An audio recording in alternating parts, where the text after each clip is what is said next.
Hello, everyone. Welcome back to Travelogues. I am Richard, coming at you today from the outskirts of Shanghai, China, to bring you the 5th episode of the Travelogues podcast. Today we have a very special guest, Simon. That's your real name, That's right? my real name. Simon from, where would you say you're from? South Africa. South Africa. Yeah. Simon from South Africa, and we're going to talk a little bit today about travel, philosophy of travel, and I think I want to get your story about, I don't know, why you ended up in Shanghai, China. Cool. How long have you been in China? A total of 21 months. There was not too long, but there was a awkward gap just recently. Oh yeah, you were gone. Yeah. You were in New Zealand. Oh, okay. Yeah. Gotcha. So you haven't even been here 2 years. No, not even. Oh. Yeah. That's not bad. Pretty fresh. Yeah, that's good. I remember I've been here 4 years, longer than 4 years now.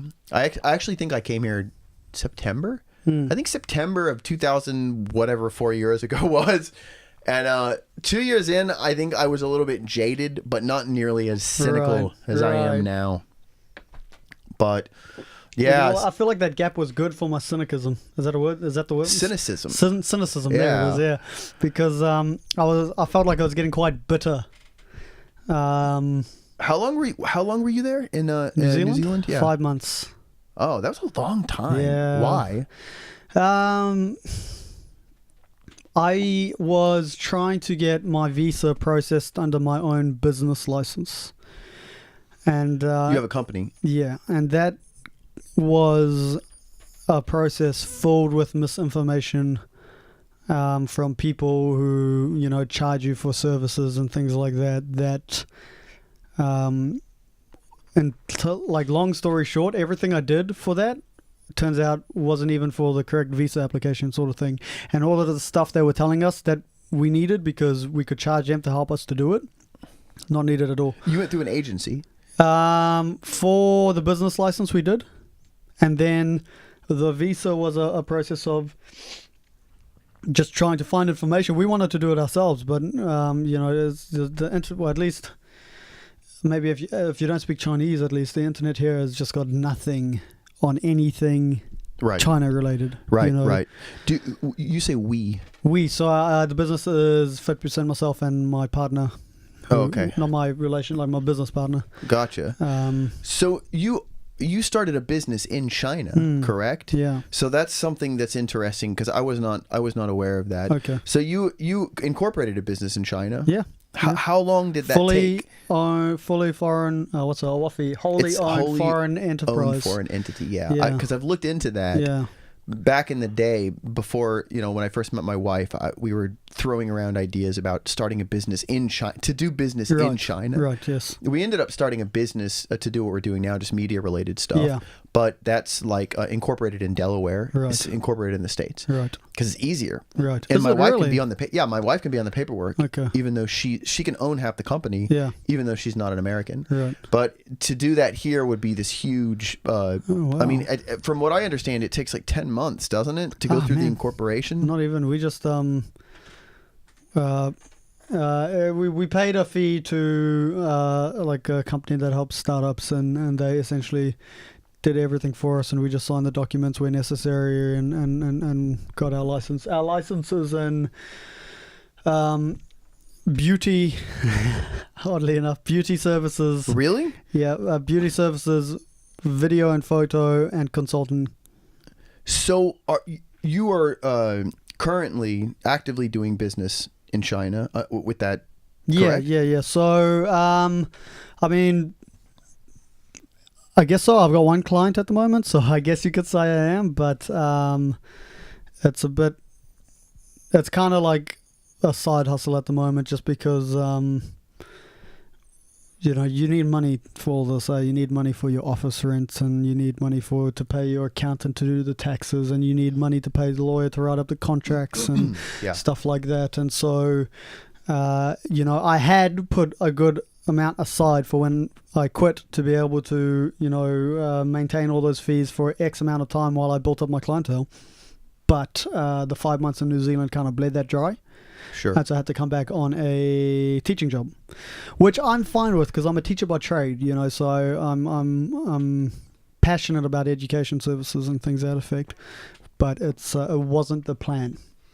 Gotcha. So you actually ended up getting the visa through the school. School that you, because it is hard to get a visa. What would it have been if It you would have got been a the same, visa? actually. It would have been the same. Would have been a Z visa. It would have been a work visa through your Business, company. yeah, So did they tell you that you couldn't get the visa, or it's just going to take time to get that visa? Man, they were filling us with all this nonsense. Like, we needed to have a office space that for the business we needed an office space to get the license as well, but they were okay with virtual ones, so we put a virtual one up, and then they were saying no, for the passport you need a physical office space, so we need to go and this office space needs to meet the requirements set by these people, so you can't pretty much just have it be your living room or whatever, and you know,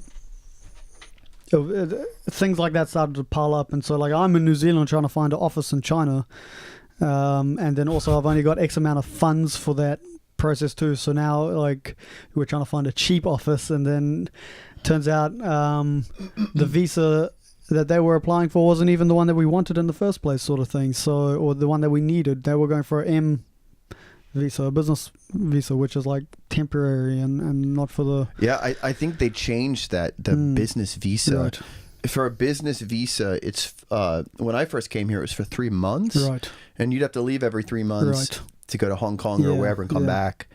I think it's like 60 days now. Okay, even so shorter. that's every 2 months. Yeah, that's the visa I came over on was a 60-day visa while I waited to get it switched. Tourist visa? Yeah. Gotcha. Yeah. Which was like, because Winston was telling me, no, South African passport holders only get 15 days visa to tourist visas here, and so I was actually really scared for it. But then they gave me 60 days. I was like, sweet. So your passport is South Africa. Yeah. But you lived in New Zealand for how long? A long time. A long time. Yeah. So you were born in South Africa. Yeah. And how long did you live there? 10 years. Oh, okay. So left when I was 10. So because people ask you where you're from, you tell them you're from South Africa. You're from South Africa. So you identify more with South Africa than... you know, so it's a complicated issue, but most people go, oh, well, you're pretty much a Kiwi, and a lot of people will think I sound more Kiwi than I do South African, although it varies depending on who I'm talking to be honest.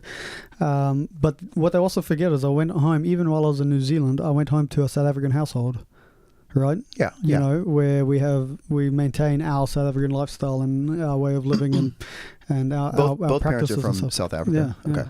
So, man, my dad's family line on my father's father's side goes back to like the 1880 or 1820 settlers from Britain, which was like a British initiative to get people to move to South Africa. But then my father's mother's line goes back very far with the Dutch East India Trading Company, because they were doctors and they settled on the Cape to look after the sailors when they would stop over. So they go back as far as the roots. And then my mother is first generation. She was Italian, but you know, so I'm a bit of a mixing pot in that regard. But so you left your home country when you were 10. Yeah. What was the purpose behind that, and why New Zealand? I've heard so many different stories from my parents. The one that do you remember it? Yeah. I mean, okay. We moved around a lot when I was young. So when I was very young, I was already thinking about when I was younger, sort of thing. So I remember being 2.5. So I remember my 3rd birthday, because, you know, we left that house soon after. And so now I'm in this new house before I'm at school, and I'm thinking about the old house. So I've always been conscious of my memories, I guess. That's good. I remember about 4 or 5, but my wife, she doesn't remember any of her early years, like up to like 10. Oh, really? Yeah. Wow. No, which is weird, right? I left when I was 10. I had full awareness of full memory of what's going on. So the story that most often gets broken down to is that one day my parents woke up for work, and we were all getting ready for school and stuff, and they watched the news before going to work, and they were announcing a hike in electricity prices, and we just weren't going to be able to pocket that. And like a significant hike. Oh, well, I mean, I don't know to be entirely honest, what the specific details were, because again, I'm 10, so I'm not at that point in time. I'm not overly familiar with concepts of paying the bill and things of that effect. Sure, but I just remember that it was enough of a hike that we wouldn't be able to pocket it, and they were like, "Let's go." And so then one day we sat down, had a family meeting, and they're like, "Do you want to go to Australia or New Zealand?" And we were all like, "Yeah, Australia." Yeah. I couldn't even point to New Zealand on a map at that point in time. But Australia's visa regulations were a lot tougher than New Zealand's back then. What year was this? 2001. 2001. Okay. Yeah. So we ended up going to New Zealand. My father went 6 months before us to find work. Stayed with, funnily enough, people we used to rent from when I was a young lad who moved to New Zealand. Good family friends of ours. And on his last day of his visa, got a job offer. Huh. And then we sold everything we had and went over with the clothes on our back and a few blankets in the suitcase. Were you happy? Like, how did you feel about leaving? Because that's not just like leaving the city to go to another city. That's straight up leaving your country to go to like an island. Yeah, well, it sucked because it sucked and it was exciting. I got excited for a period of time during the actual, like when I got to the airport. I'd never flown before, things like that, so there were, for a child, there was a lot of things about it that were exciting, and then I landed in New Zealand and everything's so radically different, like the sun sets so much later because of daylight savings and stuff like that. And, so there was a period of excitement, but there was also the much longer periods of grief and anguish, and because you don't have a choice as a kid. Yeah. My brothers left girlfriends behind and things like that, and so it was like a lot of, and then obviously your friends and your family, and you're like, it's actually a pretty significant blow. And I ended up being like a loner in New Zealand for a long time because in South Africa I had friends, but most of my friends I just hung out with my older brothers and their friends. Right? How many brothers do you have? I got 3 older brothers. Oh, you have 3 brothers. Yeah. They're all, so you're the youngest. Yeah. So like most of my time in South Africa, like I did have friends, but I rarely hung out with them. I always was with my brothers and their friends. Couldn't do that in New Zealand for whatever reason. I don't know why. We just drifted apart, right? And so now all of a sudden, I was in this new environment and a new type of schooling system that I was struggling with. I was never dumb, but I just hadn't learnt the things they had learnt already, and so I was struggling with the education at school, and I didn't have many friends at all, and so it was like a uncomfortable transition, and so I reflected a lot on South Africa and on the things I missed about home and the friends I had and the people that we left behind. Sure. Which is like pretty I don't want to say traumatic, but it's like it's quite an experience for a young guy, for like a 10-year-old kid to have all these. It could definitely be traumatic. Yeah. I mean, there's emotional trauma involved because that's just everything kind of being yanked away from you. Right. And like you said, it's hard to conceptualize something like that when you're a kid. Yeah. It's one thing to think about how exciting that it would be, to go to another place and see new things. But then when you actually get there and you have to deal with the reality of it, even as an adult, I moved once. But when I was a kid, I wasn't 10. I probably was around that, maybe like 8 or 9. Right. And my mom decided she wanted to live in the country, and she moved us. But we only moved like an hour drive. Right. And for me, that was significant because I left behind everything, everyone I knew. And we ended up only staying there for a year, and we moved back because my brother and I were so. I have one brother, younger brother, because we were so we were just bored and angry that they had taken us away. Yeah. But that's for me that was traumatic. The boredom was killer. Huh? The boredom was killer. Yeah. Well, but for you, everyone talks about New Zealand like it's like a utopia, because Lord of the Rings and it's and a all pretty that. It's awesome very place, beautiful, to right? be fair. It's very beautiful, very laid back things. But in South Africa, we lived right on the beach, and the mountains weren't too far from us either. So, like, what was normal for us is to come home from school and then just walk across the beach. And my brothers would surf, and I'd, body surf around in the waves and stuff like that. That was go fishing on the rocks or whatever. Yeah. We had massive fields. We could play rugby and cricket after school with our mates, and and then we come to New Zealand, and the beach is like a 40-minute walk from us, and there's no waves there. And there's no waves? Exactly right. Why? Why are there no waves? Because east coast of New Zealand is very sheltered by a lot of islands. So West Coast, wavy, dangerous coast, strong riptides, big, currents. But East Coast is like lots of islands, lots of bays that are protected. So the water's very calm, very still. Gotcha. And so, like it would be a big mission for us to get to the beach, and we get there, and what do? Like, okay, we find people who are like old abandoned yachts we could jump off, because that was the extent of fun, was jumping a meter into the water on an abandoned small dinghy, essentially.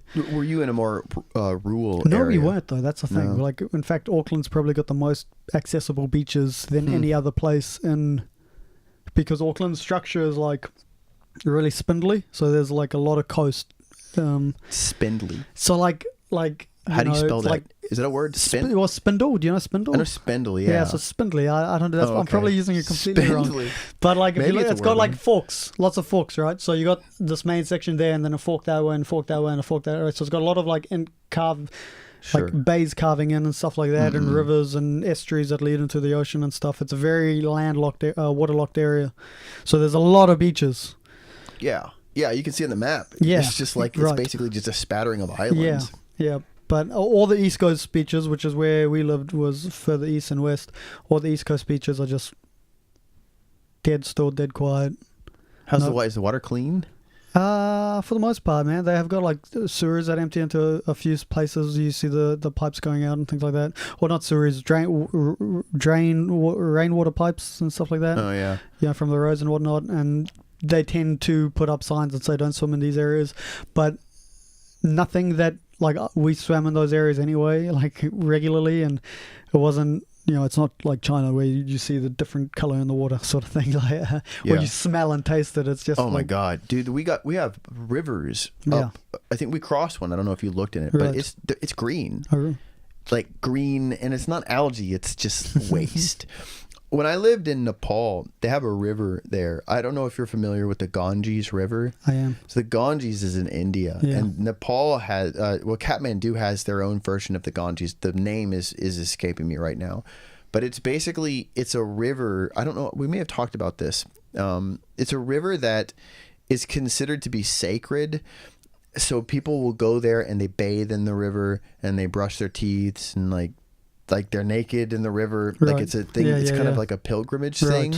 But they also put bodies in that river, and like dead people, dead cows. And it's absolutely like there's corpses floating in it, and it smells like death. But people go there to swim and stuff, So you go to the South Island, and even in North Island, some of the rivers you go kayaking and stuff, and you can drink. You go camping and you just make, if you want to be safe, you boil it, but you literally can just drink the water.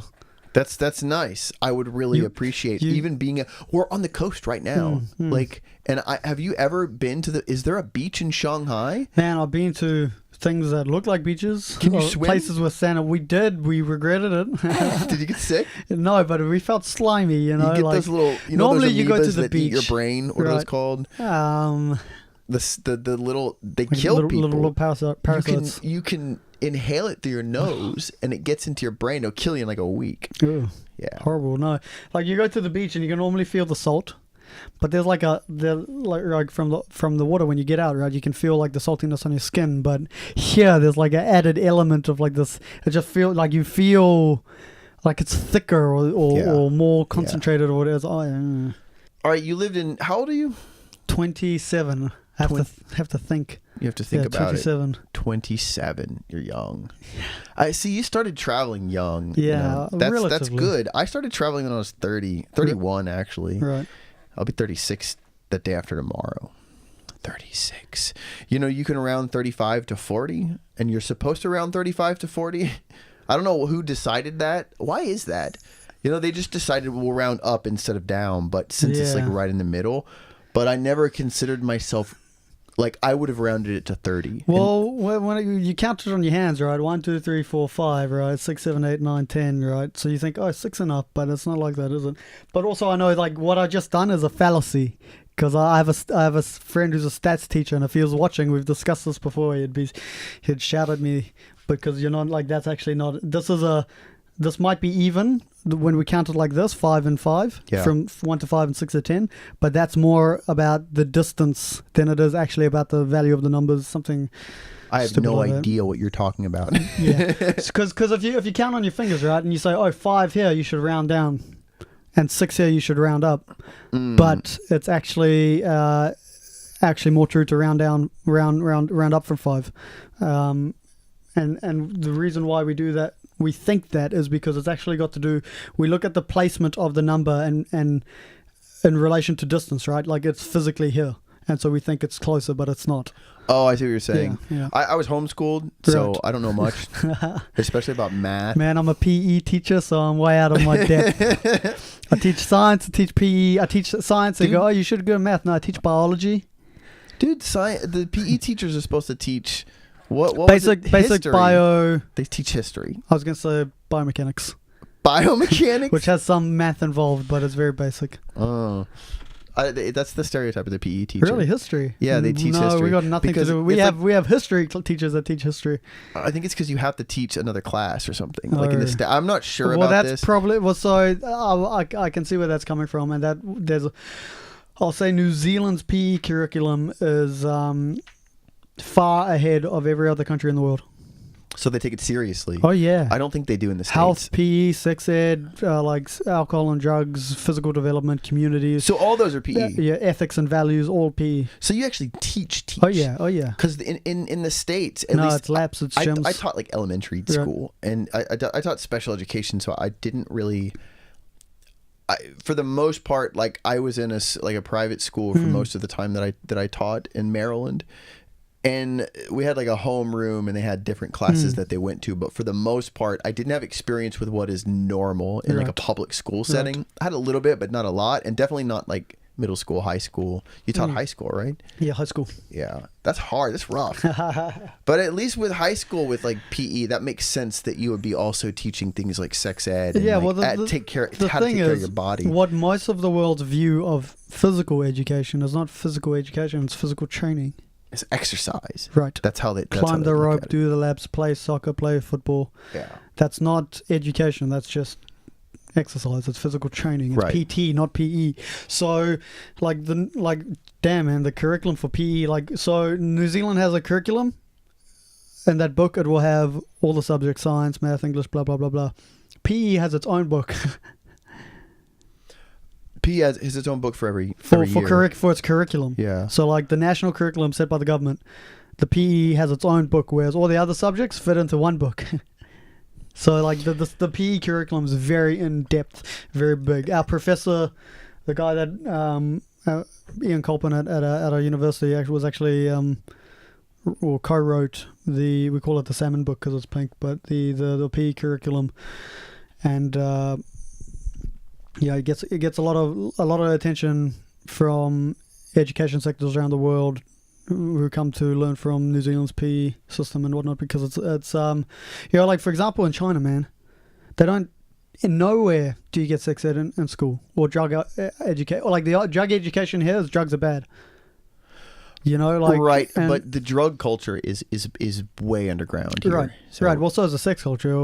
Is like everything here is like. It's just out of sight, out of mind. Exactly. That's how they look at things like that. But so how much room would there be in the very narrow PE curriculum here for all of this? Because how much need is there for it? And that's what I'm actually going to work very hard at my school, because it's a brand new school, and I've already talked to them about the PE curriculum. Like. They play basketball and yeah, badminton. Not if I'm teaching. I mean, I feel like that's if you ask any of the kids, like, do you play any sports? What sports do you like? It's like they play basketball, football, they play badminton, They very occasionally they do art things, like they play the piano or play the violin. Right, but that's not because I want to. Right.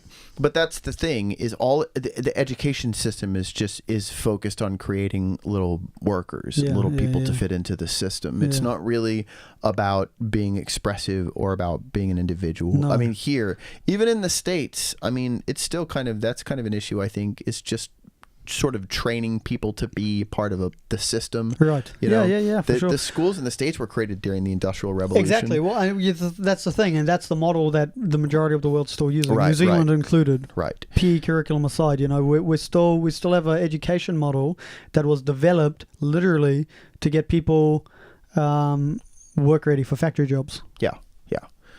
And obviously that's a problem. Massive, And yeah. I see comparisons now made to the schools and the prisons. Right. So it's obviously, I mean, because I've worked in both systems, I've worked in China and I've worked in the States and the schools, and I definitely would never send my baby to a school here ever, because I've seen teachers. Well, I get into that, but I've seen stuff that I definitely don't want to expose my kid to, and plus I disagree with the hyper focus on work, homework, do your homework, and it's like in the States.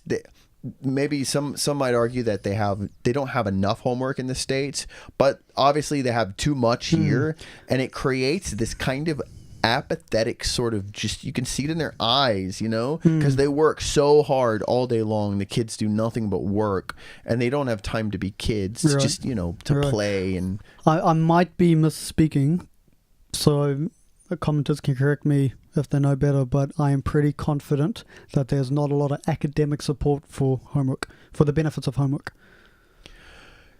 In fact, like a lot of the literature at the moment is suggesting that you do the opposite, and that you set the theory work for home so they can read, and then you do the actual practice at school.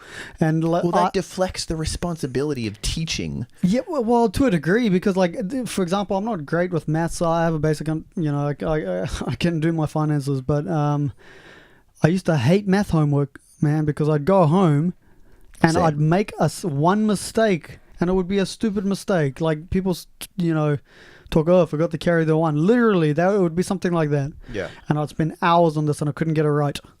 Right? Whereas if I had, because my parents couldn't help me, my brothers couldn't help me, right? So if I can't figure this out, I'm spending hours wasting my time learning literally the wrong thing because I'm making this stupid mistake. Whereas if I was with my teacher, he could just say, "Oh, Simon, you've done this wrong." And then I know immediately, right? Whereas I'd spend hours at home trying to, not realizing I was making this stupid mistake and not being able to get the correct answer because I had no support, no guidance. Yeah. I think a lot of the times, and I mentioned this in the last podcast I did with Bren, that a lot of the times, well, most of the time, it's just the appearance of work. Yeah. And it's the appearance of being busy and the appearance of productivity. And that's more important than actually being productive. And even if you can look productive and it's at the expense of actually being productive, most people would choose to look like they're productive. Even if it would be easier to really actually be productive. Right. Walk around with a clipboard or whatever. And so I think that you see that in the schools, and you just see it in the culture. You see it in the schools, and then it translates into the workplace. Because a lot of the homework set is so literally the kids can do it with their eyes sleep, like at least in the training centers, right. Stuff like it's just such unimportant, not relevant, easy, quick to do stuff. Right. It's just sitting down and memorizing things and writing the same things over and over again. It's there for face value, It's there so we can say we give homework. Right. But so much. I mean, these kids have stacks and stacks of homework. I actually read that I read somewhere that Japan is one of the most busy countries in the world, but they're one of the least productive of the industrialized of the hyper industrialized countries. I forgot. I don't know enough about this. I read this like a year ago. Sure, But it was saying that that they're very, very busy, but they're not really very productive. Right. And I think you see that a lot here too. A lot of really busy people, but I just don't. Especially like in the schools, you don't see a lot of real progress. I mean, not to say that the kids are smart. I think the girls here are so much smarter than the boys. Have you noticed that? Yeah. It's funny because that's not a comment I would have made in my education experience before China. Right. Same. But they seem to be a lot more focused here. Do you know why? I mean, do you have an idea as to why that is? I mean, I could guess it's related to, hormonal development and earlier maturing, I guess. I mean, that happens everywhere, though. Right. But I really think that here, what happens is boys are coddled. Right. And they're treated like kings, It's like, you're a boy. Yeah. You're like the... Little prince, little emperor. And so the girls are like kind of, they have to... I feel like they feel like they have to put in a lot more effort to really to have that. That's pretty true in a lot of areas. Like, for example, if you're in the military and you have a female sergeant, man, watch out. Because they have to be so much harder because the way they will be perceived by men. Right. And so those women will kick your ass, man. And so it's like I can definitely see how that's very relevant to all of Chinese society and social norms and the one-child policy. I was just reading about that on Reddit today again, and the effects that's had on. It was not. It didn't work. But it's typical. It's pretty typical because it's such a short-sighted. Right. Solution. If we fix the problem now, worry about the rest later. Right. And now there's a lot of men and not enough women. Yeah. And an aging population too, because they slowed down the how many kids were being born. Right. So there's a significant portion of the population that's either now elderly and unable to work or about to become elderly and unable to work, and not enough youth to support the economy or to support the older people, etc., etc. Yeah. I've read, and my white wife has told me that there are a lot of undocumented kids, like in villages, in more rural areas. Yeah. So they just tend to have a lot of kids anyway, because there's nobody. I guess I don't know if there's like a census person that's walking around trying to count everyone. What are you going to do when you enforce that? What, shoot the kid? You find the family. Okay, well, they're already broke. Yeah. So I think that they just, they fine them. I think if you have, when the one-child policy was implemented, I think they were just fining people or they were taxing them. So people that have money could have more kids. Yeah. We got sidetracked.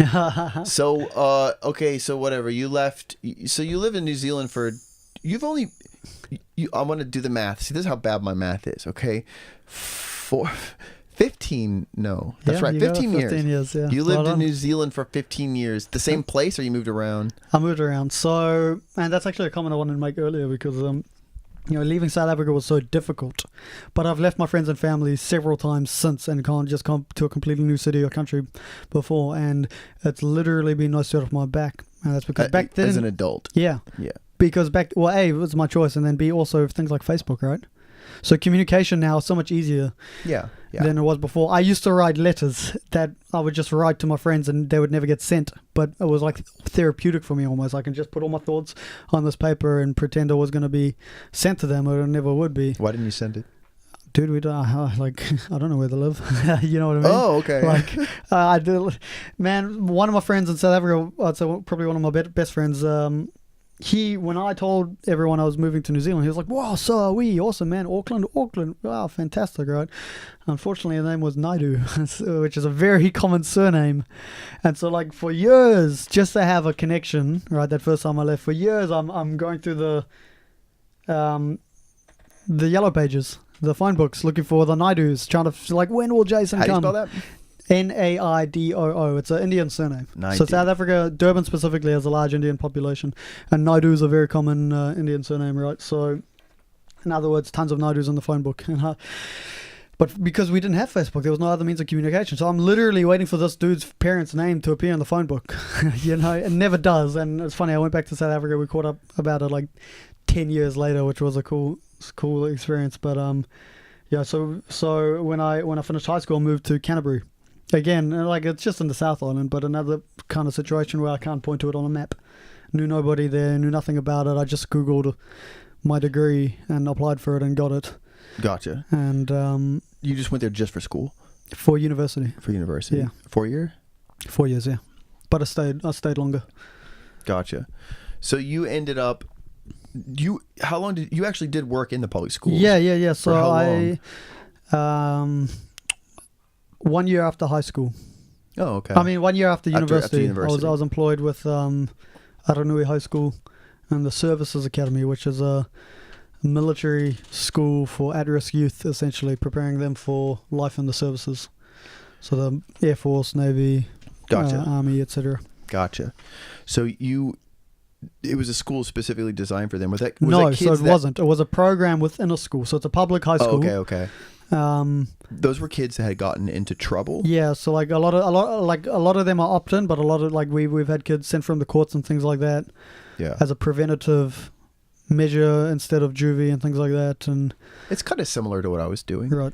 Yeah. Right. Yeah. So it is like a lot of kids that have come from difficult backgrounds, low demographic, have issues with like gang culture and drug problems and alcohol influence around there. You're from the community around them and things that affect. Did you like doing that? Yeah, that's my passion. Is disadvantaged youth.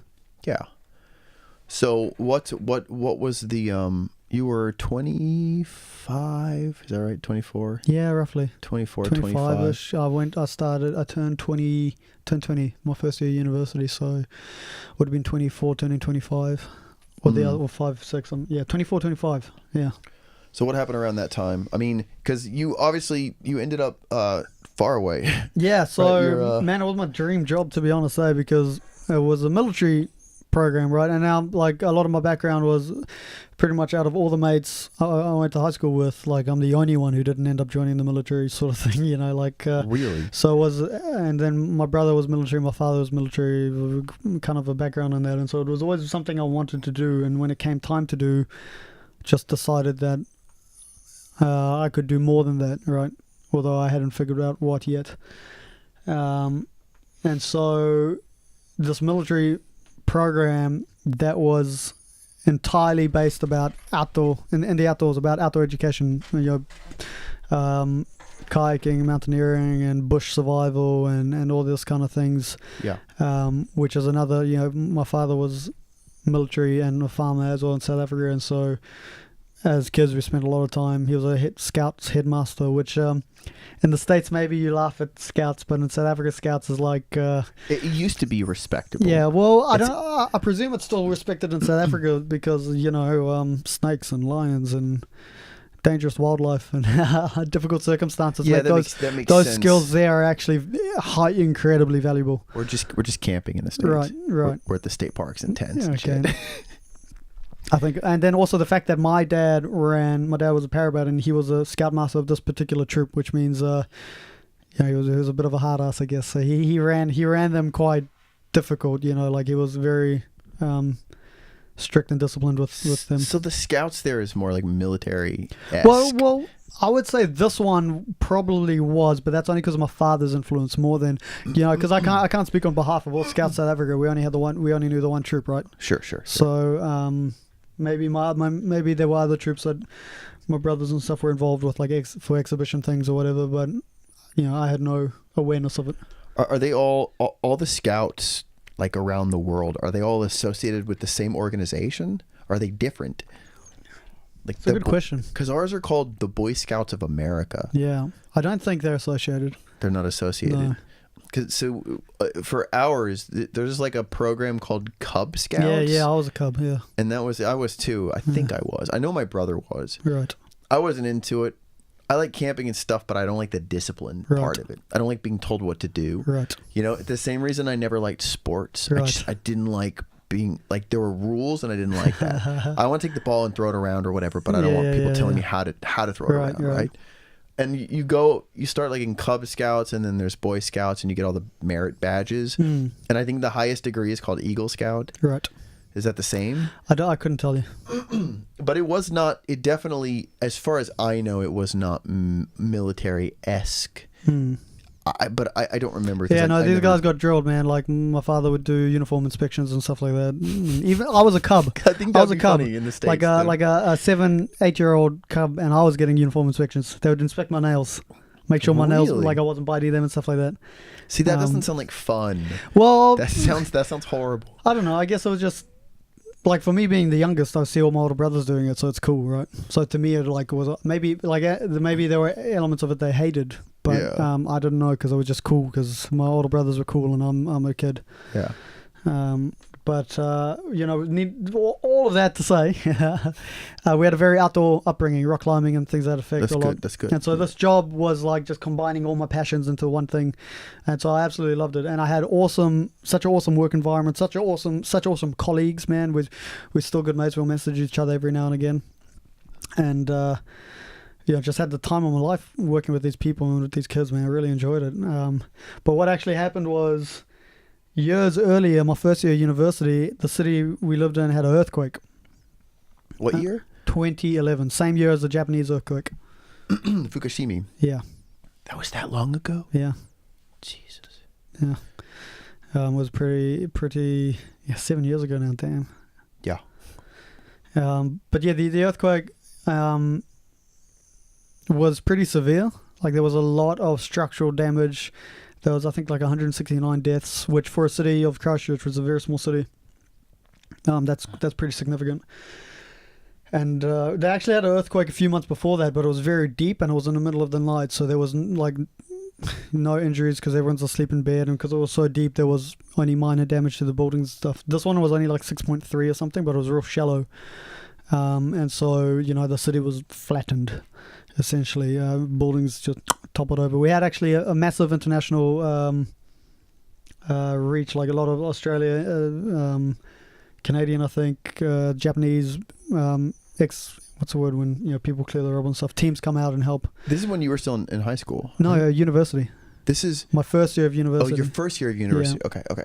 And so I moved cities for university, so this is the city. Okay, gotcha. Ended up living in, and I mean there were massive immediate effects of that, man. Or there were significant, and even the long term effects, man. There were people like 4 or 5 years later still didn't have running water, which like maybe in China is like, but for a first world country, not to be able to drink your tap water or not to have plumbing for your shitter for that long is like, to be using a porta potty, man, outside your apartment for that long, outside your house. 4 years, bro.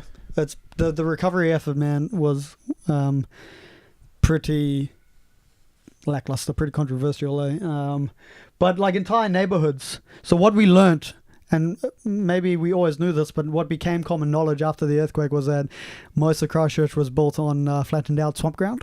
Yeah. So when the earthquake happens, I don't know if you've ever done the test in high school where you have like a bunch of things in a container, all different density, and you shake them, and the fine stuff goes to the top, and the more dense, bigger stuff goes to the bottom, right? No, we went to the Creation Museum. Oh, awesome. Okay. So that's the extent of my science. Next week on Tales from the Church. So essentially that's what happens. Like the less dense particles, if you shake it, rise to the top, and the more denser, bigger stuff goes to the bottom, right? And so what we had was swamp essentially re-emerge and cover the entire eastern side of the city, and what was particularly bad about that was all the burst storage pipes. So it was swampy poo and pea water, essentially. How deep was this? Bro, we spent weeks and weeks and weeks digging it out, and then every time there was an aftershock, if it was a big aftershock, there it comes back to the top. So it was just a constant, like... What was the temperature of it? Was it like hot? Like hot? Because it wasn't. Well, maybe it was. I don't know. I didn't really touch it. I like boots and gloves and crap like that. Could you swim in it? I mean, I know you wouldn't want to, but like, was it a consistency where you could swim in it? Or was mud? It was a lot muddier than that. So like where there were spades and wheelbarrows. Gotcha. So essentially, what happened after that, man? The immediate response, at least in the area that I was, because there was no immediate damage where I was staying, right? So, and there was a lot of foreigners because of the university grounds, right? So there was a lot of like Americans and other people who would come to study in that area. Yeah. And so the immediate response was like euphoria, man, what a fun, this was fun, and it was a ride, ooh, and everyone's like kind of like everyone's been evacuated from their places, so everyone's on the street. And it's kind of like, at university, everyone's joking and laughing, sure, trying to have a good time about it. And aftershocks hit and stuff like that, and we're like, yeah, another one, ooh, let's get the skateboards, just essentially being dicks. But what we quickly realized was that communication was knocked out. No one could call or receive text or anything like that. I don't know if it was probably a combination of the communication infrastructure being knocked out and also being flooded by everyone in the country texting people they know in Christchurch and things to that effect. What length of time are we talking about from the event? The main shock. So, like, I would say, like, by half an hour afterwards, like, we start to, information starts to... We realize very quickly that communication is down because we try to call a mate, see if he's okay, and we can't Can't call anyone. So you're talking about immediately after the event. Yeah. So Okay. like it didn't take long to figure out we had no comms. But like my major concern was first go to the flat, make sure my brand new computer monitor hadn't fallen over that I was all precious about, tape that to the desk. Then realize that below me lived 6 girls, right? And so we're like, all right, let's go see if the ladies are okay. Yeah, university life. Were they right? okay? They were okay. They were fine. Your computer was okay? Beer bottles had fallen, like alcohol spilt on the floor and stuff like that. And that was about it in that apartment. But then we were kind of congregating in their flat, a couple of my flatmates and some of the girls, and we have another aftershock while we're in the flat. So this is pretty immediately after, maybe like 5-10 minutes after we have another big aftershock, man. And then after that aftershock, we're like, okay, we're getting out. We're only on like the 4th floor of this apartment, but man, at times I swear it felt like the floor. You could see it felt like you could see the angle on the, like it was a massive shock. These were your first experience with earthquakes. Earthquakes, yeah. Well, at least for me, most of the people who had been in Christchurch had experienced one in November, and so a lot of people thought, oh, it's just an aftershock, whatever. And because that one wasn't all that tragic, there was also this kind of like, whatever, Yeah. And so now we're all like kind of like on the streets and stuff, and I remember this walking past this one Fijian guy, and he was like, "Hey, it's like a ride, eh?" Just making jokes of it and stuff. And then eventually, because we can't get comms, eventually some guy comes out with his radio, and we're like, "You ancient man, thank you." And we start listening on the radio, and then. Because some people who are like concerned and interested, they gather around the radio, but then everybody else is just, woo, yeah. Trying to figure out where they're going to get their beers from to ride this out sort of thing. And disasters are fun when you're young. Yeah. I mean, we spent a lot of time drunk in the following months because everything closed down. No one was working. So there was a lot of nothing to do and alcohol around. So eventually a report comes in on a radio of a bus being crushed by a building that fell on it. And so we're like, oh shit, people are dead. And that was the first time, like that was the first news I had heard that this was actually pretty serious event. Yeah. And so then that started to kind of ripple out from, people would make a joke about something or like say, oh man, I can't wait for the next aftershock. We're like, bro, people currently crushed underneath in a bus by a building that fell on them. And so then the tone started to change quite a bit, because we started, news slowly started. People who were in the city had finally walked to where we were and telling us, so stories were traveling. Yeah. And then we're like, oh, damn, man, like we can't get back into our apartments. We're not allowed back into the buildings. Where were you living? Like I was just outside the university campus. So I mean, if you can't go, you couldn't get back into your place. What were you doing? You're just like exactly just hanging out on the street. Yes, and so now we're trying to think, well, what are we going to do tonight, right? Because we need food, we need somewhere to sleep, etc., etc. And eventually, one of the girls is like, well, actually, my parents live just out of town, in middle of nowhere called Temuka. We can go stay with my parents for a while, and I've got a car, so we can drive us there. I was new to the city, and all my flatmates were foreigners from like. America, so the local girl essentially hooked us up. So we went and stayed with her. We got in her car, started driving towards her parents' house, and that's when you start to notice like the traffic. When you like drive past the petrol station and the lines, the queuing back up onto the streets, sort of onto the motorway, things like that. It starts to get like set in to get real. Yeah. So eventually we're starving, and so like, okay, we're gonna pull over at this McDonald's. And so, like, the line for the McDonald's, man, oh my gosh, it's like they were releasing the new iPhone or something, because it's just going literally hundreds of meters outside the McDonald's. And eventually they're going to run out of food, right? Well, they didn't. By the time we got there, we got food, so we were pumped. But, we're in the line outside, and we're just everyone's kind of, like, quiet. No one's really talking at this point in time. I guess we're tired and a little bit stressed and hungry, right? But, people are colloquial, people are conversational, people are sharing their stories of where they were. Everyone's saying, oh, this is what happened, this is what happened, this is what happened. And then we walk inside, we finally get inside the McDonald's. So you're waiting in a line, like, just out the door. Yeah. Did they, like, go around the building? No, it's just a straight line through the parking lot. Jesus. And so now we're inside the McDonald's, and it's dead quiet, man. You hear them working in the kitchen and stuff like that, and that's about it. But the TV's on. and so we can get the news, because Sure. it's just non-stop non-stop coverage from the major networks now, and so we see all the helicopter footage and all the damage and stuff, and that's the first time we see, at least us, this group of people, we saw the significance of the damage, man. Like multi-tiered car parks just completely collapsed down, everything crushed, streets completely cracked open, man. People standing inside cracks in the roads and stuff like that, with their fingers tipping out. Like 160 something kids, Japanese mostly, stuck in a I don't know, do you have polytechs in America? It's like a polytech, it's like a higher education school. Yeah. That had fell and was leaning, and a bunch of like everyone was stuck in there. Yeah. And they were trying to get them out. Long story short, they didn't get them out, fell, they all died. How many kids? I think it was about like 60 to 120 in that one. Like that's where most of the death occurred, was in that one specific building. But then there's like stories of, you go out to the cliffs, to the beach where there's hills, and man, there's a guy, it's like talking to us, like the story, like the poor wife sharing the story how he was just going to go out to get some cabbages from their garden, or some vegetables, whatever, I don't know. And then the earthquake happens, and then that's it, man. Wife goes outside. There's a big boulder in the patch. Christ. Right. How many fatalities did you say? It was like 160. The number that stands out to me for some reason is 169, but it's been 7 years, so feel free to correct me. It wasn't more than 200 deaths. And it's a very small city. It's like population 300,000, 250,000. Okay.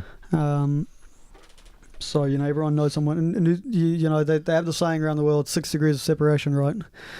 Sure, yeah. In New Zealand, they say 2 degrees of separation. Everyone knows someone who knows someone, because it's a country of 4 million people. Yeah, that makes sense. Yeah, and so, a small number like that is actually pretty significant. And so now we're seeing all this for the first time, man, and that's when attitudes change. So eventually we get to this people's house, and I don't know what the family does, but they just give me and the other guys, there was just 3 of us, they give us space, and we just buy some beers. We go to a pub, because there's nowhere to buy beers, everything's closed. So we go to the pub, and the pub generously decides to fill up some bottles for us from the tap, and just charge us like it was a box sort of thing. And so we just took that home, and just drank all night, and ended up arguing rugby, because we were talking about, right? And that's how we spent that night, getting drunk and arguing about whether or not people could throw a ball through a hoop. But I had a nightmare. And the nightmare was just like self-guilt, really, about not being in the city and helping out with all the effort. So the next day we all kind of decided, I think it was the next day or the day after, I can't recall, but very shortly after, enough guilt of running away, we decided to head back into the town, and we're still paying rent, so we bloody well want to use our apartment. And so the next few weeks mostly consist of it was a student volunteer army. Essentially, we'd go at this meeting point, hop onto random buses. The buses would take out to areas with spades and wheelbarrows, and we'd just essentially spend the day digging up the silt in people's houses, going through the gardens, digging up all the swamp stuff that had risen to the top, and putting it in the street for the tractors to come and clear the streets and whatnot. Right. What was going on with the university at this time? It was shut down. It was just shut down. Yeah. How long did it stay shut down? Man, I think it was almost 2 months, if I recall. Wow. It was at least a month. So you were just helping with cleanup for 2 months? Essentially, to be fair, to be honest, it was no obligation. So you clean up one day. If you don't feel like waking up early the next day, you wouldn't. It's pretty. You're literally just digging all day and lifting very heavy wheelbarrow. So it's pretty tiring. So it wasn't like you every found day an organization that was helping to do this, or you would just go and so the student volunteer army. I don't know if they existed before this event, but they were very known, not very well known. Yeah. Which is essentially students volunteering, but they Facebook messages out, blah blah blah. If you guys have a shovel or a wheelbarrow, meet us at this point. We're gonna go dig out, and it just had this massive, just a grassroots thing. Man, it was awesome, because we'd show up somewhere on the buses, and then people would be clapping and waiting, and the volunteer armies come up, and we'd clear the street, just go from house to house, helping do what we can to get people's lives back to order. But they're annoying, and it was. At first, man, the army was massive, because everyone's like, yeah, let's help our brothers out, blah, blah, blah. And then another aftershock hits, and all that work we did just for nothing, because all the salt just comes back. And so just keep kept resetting, man, and it was so demotivational. So after a while of that, like the army got a bit smaller and smaller, but also the further away from the I mean, we had aftershocks for years afterwards, but the big aftershocks that would bring salt got much more rare and rare as time went on.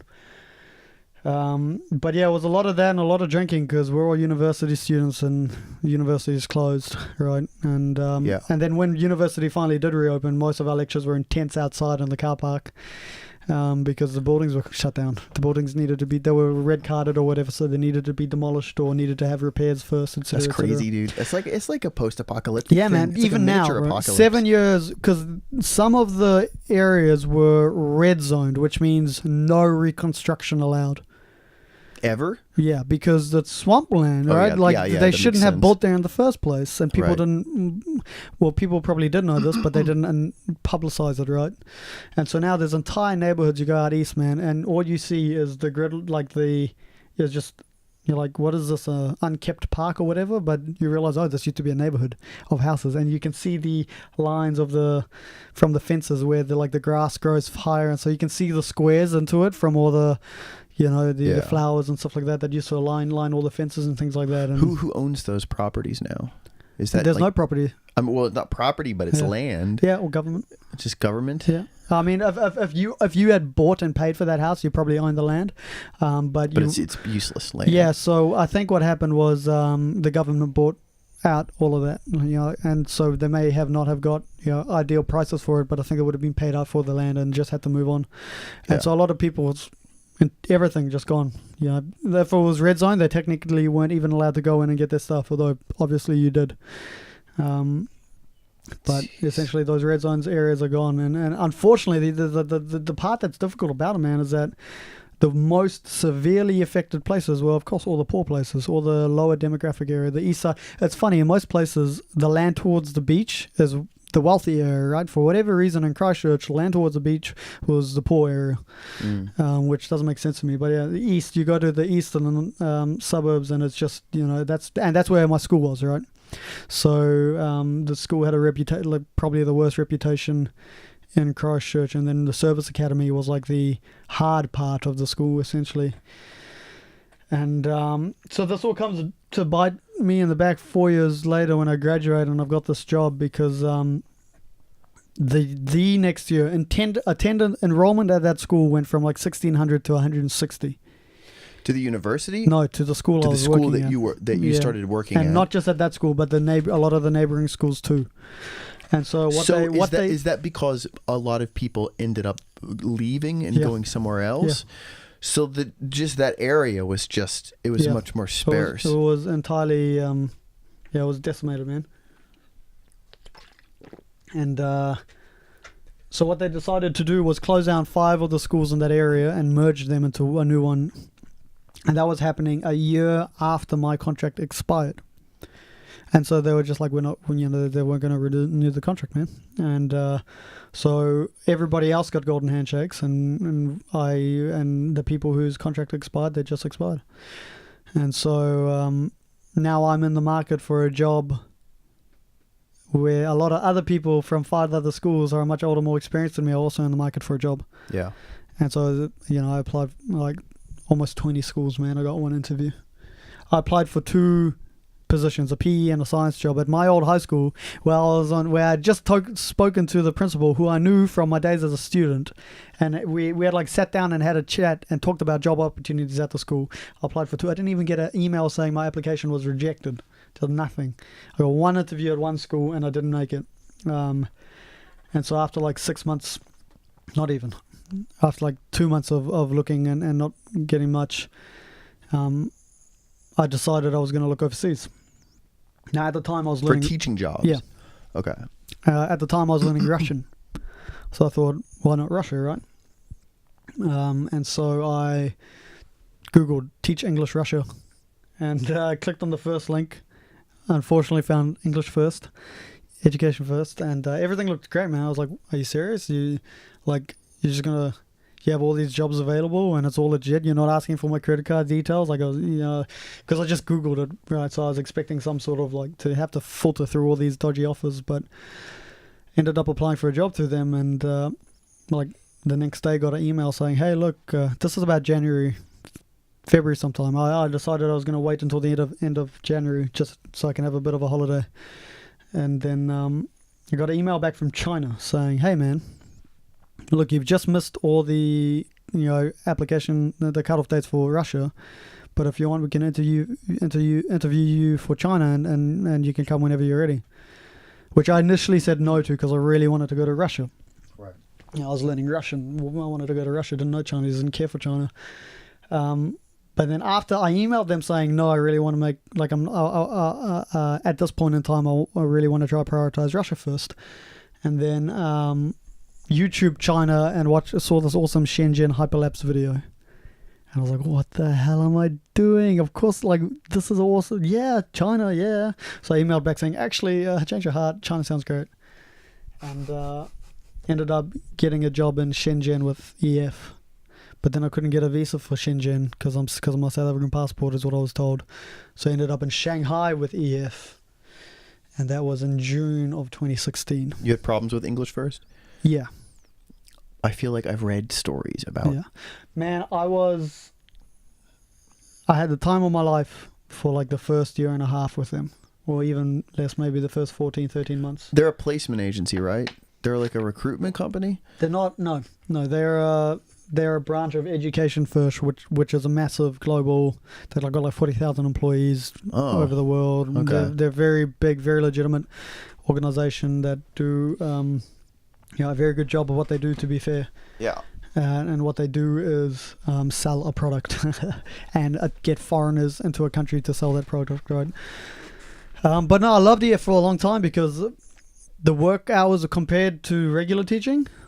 In a high school, like people complain how about busy they were. Right. Right, yeah. Like everyone complains, oh, summer school here, summer school here. Summer school was every day for me as a teacher in New Zealand. Legitimately, 20 hours of teaching a week sort of thing. Summer school's pretty bad though. It was just that's indicative of the situation educators are in, because summer school in China is legitimately just a regular teacher's load in New Zealand and many places around the world. Yeah, you've got 24 periods a week and you've got to teach 20 of them. You get 4 opportunities to sit in your office and plan. But teaching in the States is a massively different experience. Right. So teaching here for an hour is like as emotionally taxing as teaching in the States all day for me. Man. Anyway, continue. Anyway, as far as I was concerned, it was cruisy. Yeah. My kids weren't swearing me out or trying to fight me, or I didn't have anybody's life in my hands. Right.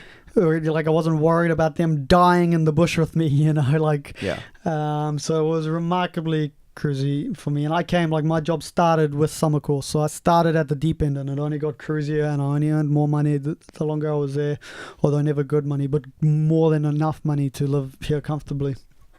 Even in Shanghai, which everyone complains about being expensive. It's not that expensive. It's alright, man. I'm just on a Reddit thread today, and they're like, oh, you can't find a meal in Shanghai for less than 20 kwai. Are you nuts? Dude, I eat for less than 20 kwai every day. I don't understand why people say that. Like, that Shanghai is comparable to New York is ridiculous. No, yeah. New York, like Manhattan, is expensive. Right. Shanghai can be expensive if you know where to go to get expensive stuff. Right. But if you know where to go to get stuff that's not expensive, it's... Dude, and like Meituan, you can order 24 kwai meals on Meituan. That's paying for delivery, Yeah.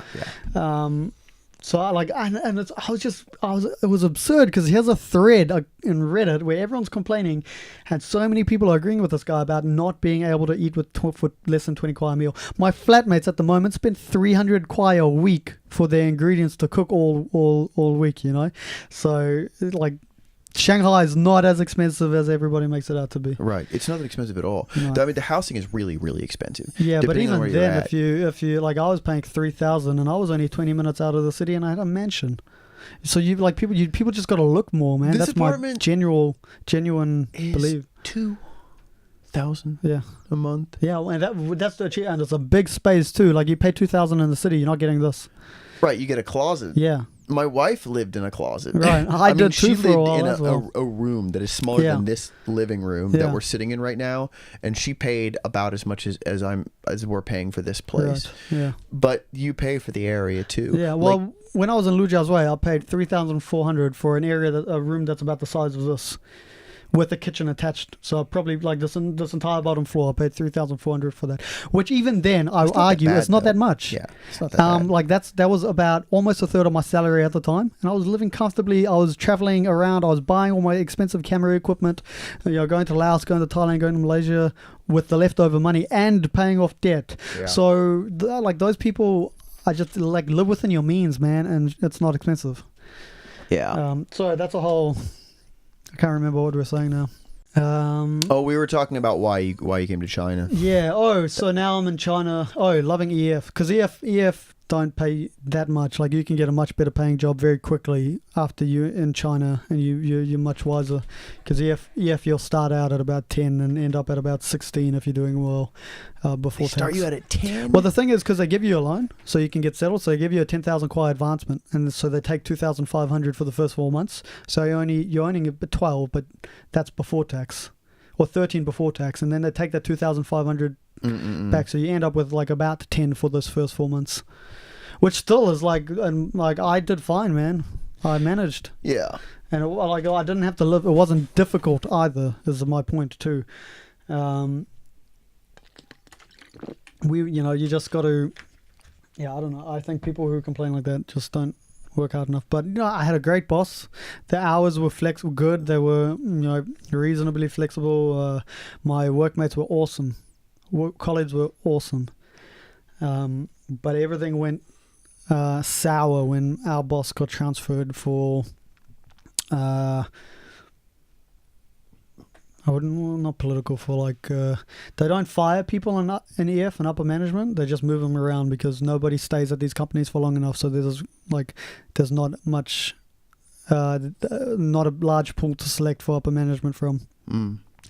And so our DOS got switched with another DOS, and she was just not pleasant to work with, and she made a lot of changes that a lot of people were unhappy about. And I don't want to say too much because I don't know, like if she'd ever see this, but it was really odd because outside of work, me and this lady got on so well. Go to KTV, we'd have a blast together.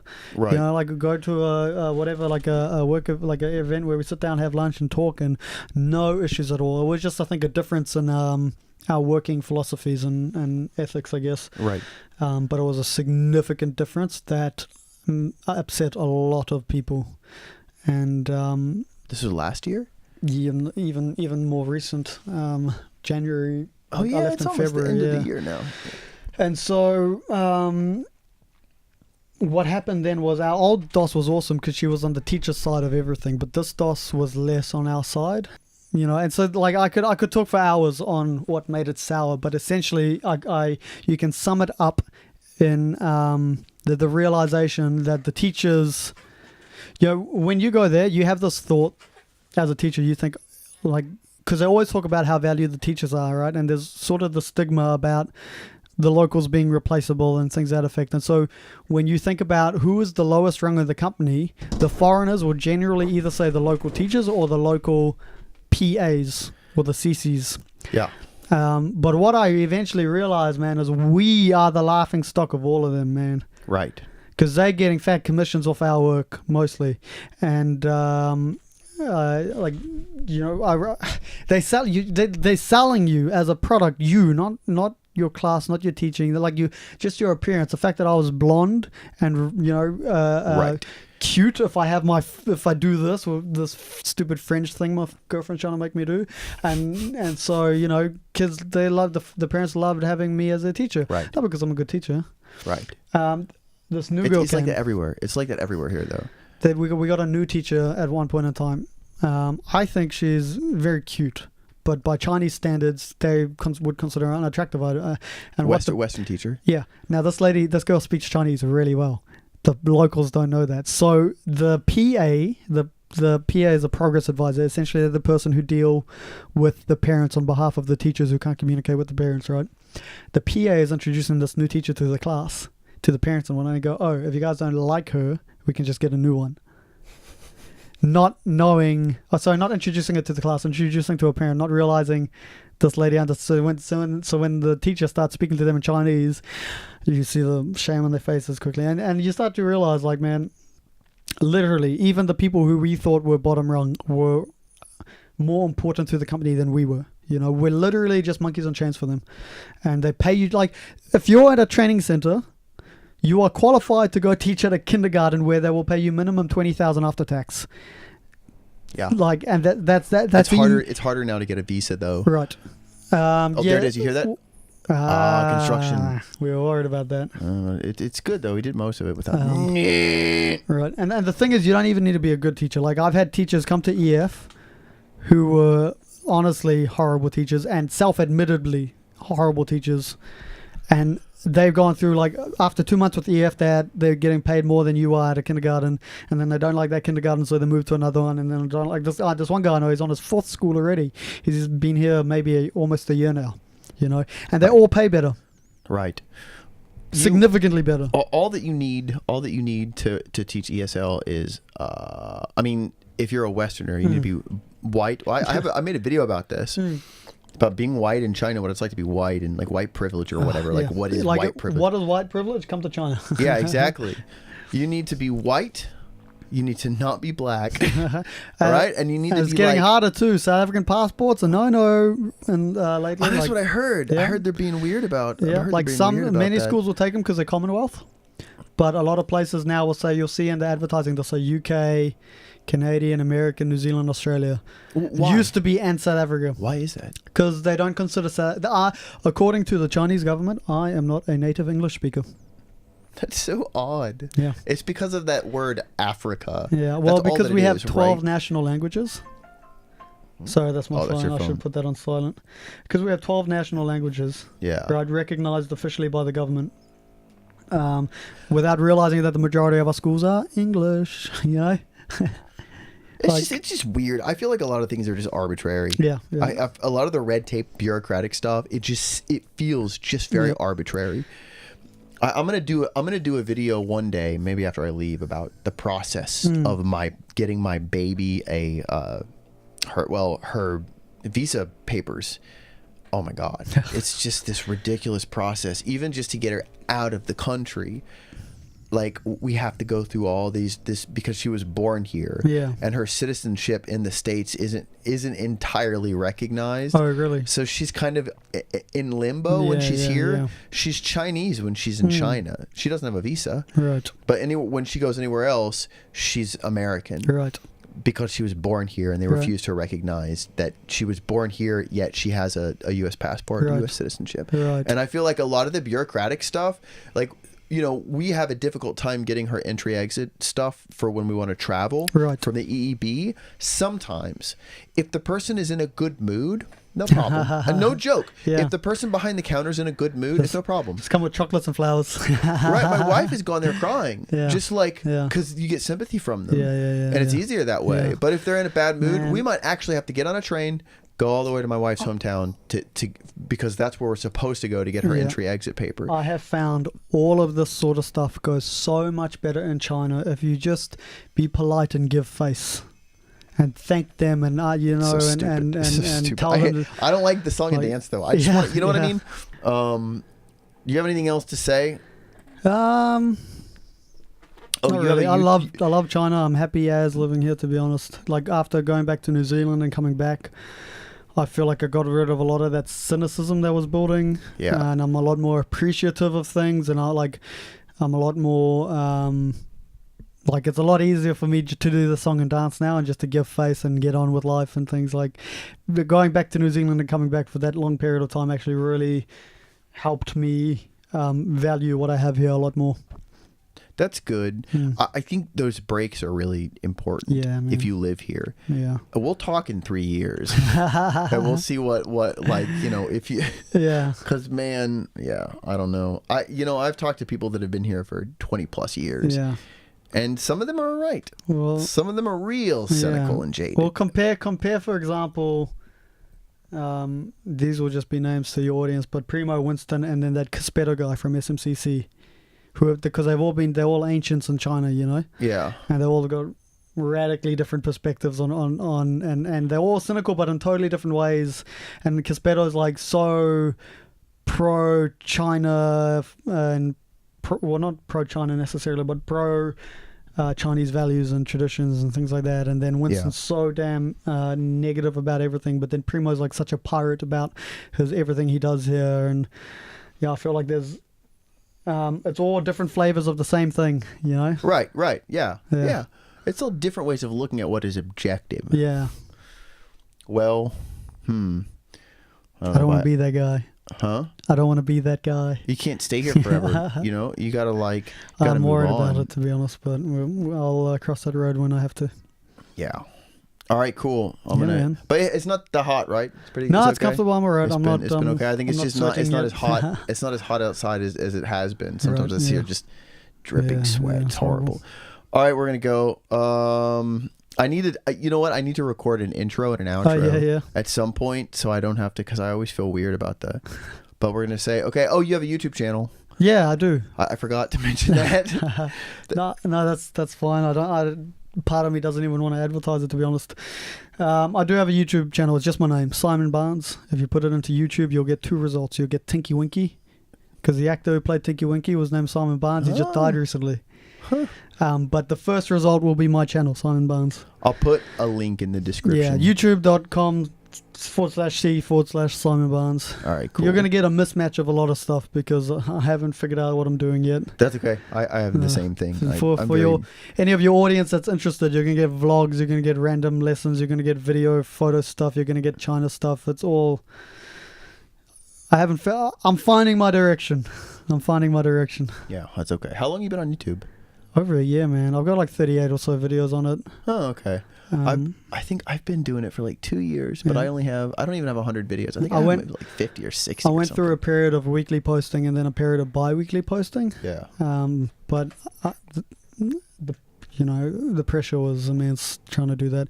I haven't posted in a while. I've got a few projects going on, but I'm now moving, and we've talked about it before, but I want to post less frequently but much better production quality videos. So that's my current focus. It's to put it in as few words as possible. I'm trying to take vlogs and turn them into short stories so that I can focus more on the skills and techniques involved in film production rather than on just pointing a camera in my face and talking about what I'm going to be doing, sort of thing. So I'm trying to take the same sort of narrative and turn it into like an arty short film. Yeah, we talked about that before. Yeah, that's cool. So check his channel out. Yeah. Yeah. I don't have anything else to say. The end is always very awkward. So thank you for watching. Try at Travelogues. I'm Richard.